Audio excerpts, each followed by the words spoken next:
हरि ओम. माझं नाव प्रसन्नसिंह लाड. मी दादर येथे राहतो आणि साधारणपणे ऑगस्ट 1996 पासून मी बापूंकडे यायला लागलो. आता सध्या आपल्या लिंक अपार्टमेंट येथील ऑफिसमध्ये 6व्या मळ्यावरती आर्ट डिपार्टमेंटमध्ये मी सेवाभावी कार्यकर्ता म्हणून कार्यरत आहे.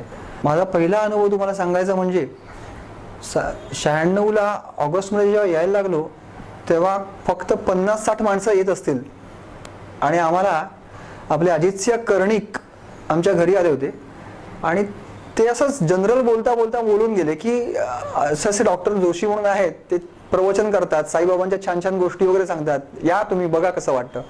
म्हटलं ठीक आहे, बाबांच्या गोष्टी ऐकायला मिळणार तर आपण जाऊया ऐकायला. पण पुढच्या गुरुवारी मी, माझी आई व माझी बहीण असे आम्ही 3घे जण गेलो आणि पाहिलं तर पहिल्यांदा गेलो तेव्हा समोर बापू बसले होते आणि त्यावेळेस आम्हाला माहिती नव्हतं की यांना बापू म्हणतात किंवा काय, फक्त डॉक्टर जोशी एवढंच माहिती होतं. तर ते बसले होते पुढ्यात. उपासना झाली. उपासना झाल्यानंतर ते वळून आमच्याकडे त्यांनी चेहरा करून बोलले. प्रवचन झालं. प्रवचन झाल्यानंतर पाहिलं तर सगळेजण त्यांना नमस्कार करत होते. आम्ही नमस्कार केला आणि नमस्कार करताना असं लक्षात आलं की त्यांच्या हातात साईबाबांच्या पादुकांचे फोटो आहेत आणि ते फोटो ते कोणाकोणालाच देतात, सगळ्यांना देत नव्हते आणि प्रसाद मात्र प्रत्येकाला देत होते आणि चरणस्पर्श प्रत्येकाला होता. तर पहिल्या दिवशी मी चरणस्पर्श घेतला, रेवडी मिळाली, ती घेतली आणि निघून आलो. मला वाटलं की तो फोटो मलाही मिळाला असता तर किती बरं. म्हटलं कदाचित पुढच्या गुरुवारी मिळेल म्हणून पुढच्या गुरुवारी गेलो. त्याचप्रमाणे उपासना झाली, प्रवचन झालं, नमस्कारासाठी लाईनीत उभा राहिलो. उभा राहायचं मला आज तरी मिळेल का फोटो असं माझ्या मनात खूप इच्छा होती. त्यानंतर बघितलं तर नमस्कार केला, रेवडी दिली बापूंनी, फोटो काय दिला नाही.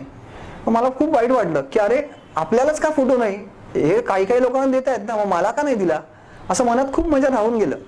मग मी काय केलं की बहिणीशी असं विषय झाला हा घरी की पुढच्या वेळेस जर त्यांनी नाही दिला फोटो तर आपण मागायचा, काय होईल, जास्तीत जास्त काय होईल, ते नाही म्हणतील ना, त्या पलीकडे काय नाही होणार. मग मी म्हटलं ठीक आहे आपण मागायचा फोटो. पुढच्या गुरुवारी मी पुन्हा प्रवचनाला गेलो आणि प्रवचन झाल्यानंतर असा उभा होतो लाईनीत माझा अगदी स्वतःशी निर्धार पक्का होता की आज त्यांनी फोटो दिला नाही तर आपण नक्की मागायचा. हे मी स्वतःला ठरवलं होतं. अर्थात ते खरं माझ्या स्वभावात नव्हतं पण तरी सुद्धा मी ठरवलं होतं की आपण मागायचंच.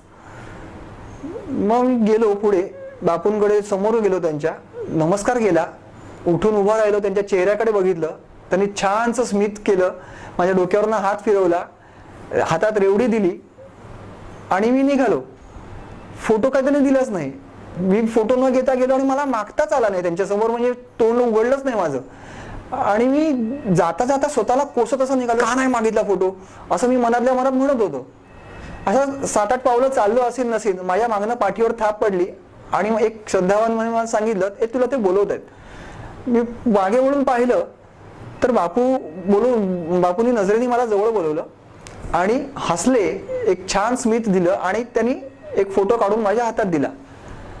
तो फोटो मिळता क्षणी इतका आनंद झाला की मी त्यांना त्यावेळेस थँक्यू पण म्हटलं ना की थँक्यू बापू, असं काहीच म्हणालो नाही. मला खूप आनंद झाला. मी अक्षरशः नाचत घरी गेलो आणि त्यानंतर मी जायला लागलो प्रवचनाला. आता ही गोष्ट अशी आहे की पहिल्यांदा मी न मागता माझ्या मनातली गोष्ट ओळखून बापूंनी माझी इच्छा पुरवली होती. त्याच्यानंतर अशा छोट्या छोट्या गोष्टी होत राहिल्या. मी दर गुरुवारी आमचा क्रम चालू होता की प्रवचनाला जायचं, रात्री नमस्कार करायचा आणि यायचं. त्यानंतर बापूंनी पंचशील परीक्षांची घोषणा केली. पंचशील परीक्षा दर 6 महिन्यांनी साईचरित्रावरती बापू घ्यायचं ठरवलं होतं बापूंनी आणि परीक्षा सुरू झाल्या. पहिल्या 1, 2, 3 परीक्षा झाल्या. त्याच्यानंतर काय झालं, जेव्हा 4थी परीक्षा होती त्याच वेळी एक नाट्य शिबिर पुण्यामध्ये होतं 2 दिवसाचं आणि मला ते शिबिर करण्याची खूप इच्छा होती. तर बापूंनी जेव्हा परीक्षा आणि जेव्हा क्लॅश होणार तेव्हा म्हटलं अरे देवा आता काय करायचं. मग मी काय केलं, दादांकडे गेलो. सुचित दादांना त्यावेळेस सहज भेटता येत होतं. मी दादांकडे गेलो आणि दादांनी विचारलं, दादा असं असं परीक्षेच्या दिवशी शिबिराची तारीख आली आहे, काय करू.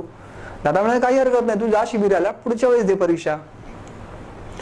मग मी तिथे शिबिराला गेलो, 2 दिवस शिबिर अटेंड केलं आणि आलो. आणि त्या दिवशी त्या रविवारी परीक्षा झाली आणि पुढच्या रविवारपासून लगेचच पंचशील प्रॅक्टिकलचे वर्ग बापूंनी सुरू केले होते. तर त्यावेळेस पहिल्या 2 बॅचेसना एकत्र बापू स्वतः शिकवणार होते. मी अर्थातच सेकंड बॅच मध्ये आलो असल्यामुळे आता मी त्या परीक्षांच्या वर्गाला असायचो. तर बापूंच्या त्या शिकवण्याच्या पद्धतीमध्ये ते मध्येच कुठल्याही भक्ताला उठून एक 4-5 ओव्यांचा संच वाचायला सांगायचे. माझ्या डोक्यात त्या शिबिर केल्यामुळे कसं झालं होतं, थोडीशी हवा जाते ना आपल्या डोक्यात, तसं झालं होतं. माझ्या डोक्यात हवा गेली होती की हे ना, ह्या माणूस बरोबर नाही वाचत आहे, मी असतो तर असं वाचलं असतं, मी असतो ना तर हा शब्द असा उच्चारला असता, इथे उच्चार चुकला, इथे त्याचं हे चुकलं, असं माझ्या मनात विचार यायला लागले. कुठेतरी जोरदार अहंकार मनात बिल्टअप व्हायला लागला होता. आणि मग बापूला कसं आवडेल हे की आपल्या बाळाला मनात असा अहंकार किंवा दुसऱ्या बाळाविषयी एक बाळ असा मनात विचार करतो, ही गोष्ट कधीच सद्गुरू खपवून घेऊ शकत नाही. मग बापूंनी काय केलं, एक 10 मिनिटं इकडे जेव्हा माझ्या मनात असा विचार येत होता की अरे या व्यक्तीने असं नाही वाचलं, हे मी जरा असं वाचलं असतं, असा विचार येत असताना त्यांनी माझ्याकडे कटाक्ष टाकला आणि एक 5 मिनिटं इकडे तिकडे त्याच्यावर भाष्य केलं त्या ओव्यांवरती. आणि पुढच्या वेळा वाचायला मला उभं केलं. मला उभं केल्यानंतर अक्षरशः छातीत धस्स असं झालं.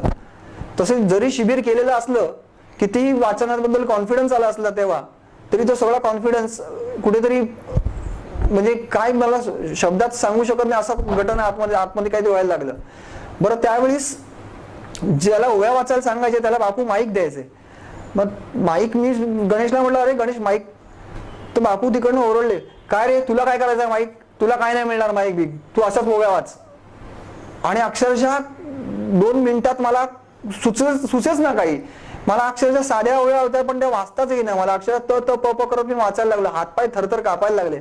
आणि 2 मिनिटात माझ्या जी काही डोक्यातली हवा होती सगळी साफ बापूंनी काढून टाकली. माझ्या अहंकाराचा पार चुरा करून टाकला होता आणि एकदम जमिनीवर आणून ठेवलं म्हणतात ना, तसं त्यांनी केलं होतं. मला अक्षरशः त्यांनी एकही शब्द न बोलता न ओरडता त्यांनी मला माझ्यातला अहंकार काढून अगदी म्हणजे माझी चूक जी काय होत होती माझ्या विचारांमध्ये, वैचारिक पातळीवरती जी माझी चूक होती तीच चूक त्यांनी मला दाखवून माझ्या जमिनीवर आणला. आणि त्या म्हणजे गोष्टीचा खूप पुढेही माझ्या आयुष्यात खूप चांगला उपयोग झाला मला. हरिओम. श्रीराम अंबज्ञ.